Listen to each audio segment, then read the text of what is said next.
welcome to the Reagan Library, Steve Forbes. Steve, thank you so much for coming. You are always a treasured guest, and we're just grateful to have you here today. It's a great honor to be here. Thank you. Steve, first question.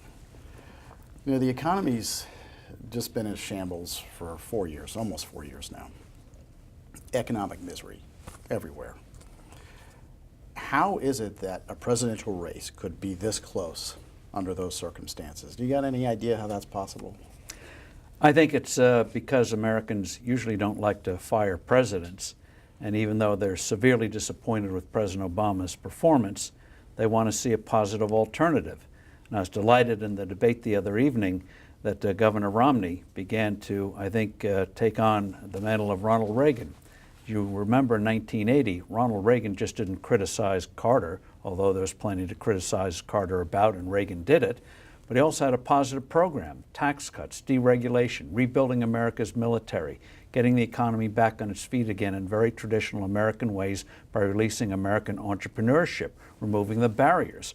And he was that way from the convention in the summer, even before in the primaries, and that's what turned a man who people thought was over the hill, too old, into the most dynamic candidate in the field. Yeah, absolutely.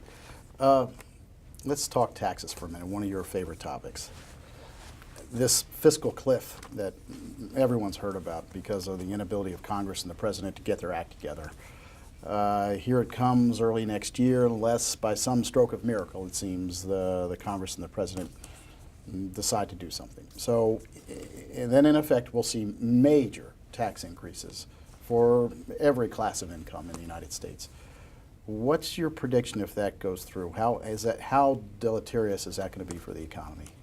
Well, if that goes through, or a big chunk of it goes through, we're in for a severe recession. We're already in for a slowing of the economy, election rhetoric to the contrary, because of the possibility that these taxes could come, that these new regulations could come. Businesses are already holding back.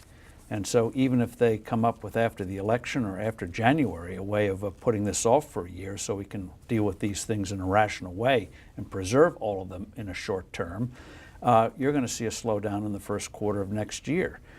But if they postpone these things and Governor Romney is elected, then markets will anticipate better times, and this nightmare will be largely avoided.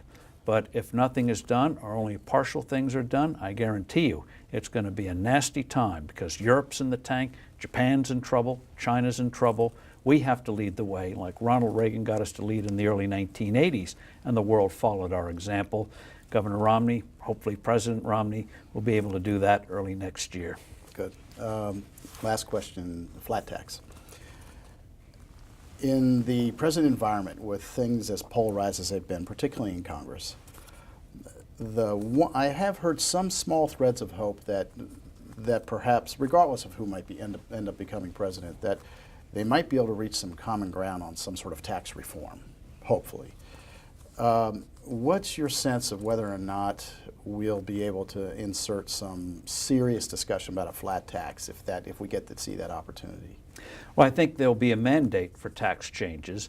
Even Governor Romney's 20% across-the-board income tax cut proposal and decluttering the code, simplifying the code, will give a mandate. And I think what they're going to find after the election, Governor Romney will find, President-elect Romney will find, is what Vice President Ryan will tell him, and that is, when you start to touch a few of the preferences, you better do all of them, or none of them are going to get done. And a good example is Ronald Reagan in 1986, when they reached that bipartisan accord on reforming the tax code. Number of tax shelters were thrown out, not just a handful, but hundreds of them. Just threw them all out, because they knew if you touched one, you better touch them all, or else they're going to go down. And so that, as a result, the tax code was simplified. The number of rates was cut down to 2. The top rate was cut from 50% to 28%, and Democrats signed on. So I hope that we have this bold thing coming just from the logic of events. You can't touch a few things. You got to touch them all. Well done. Great. Steve, thank you so much for coming John, to the Reagan thank you. Library. Appreciate it.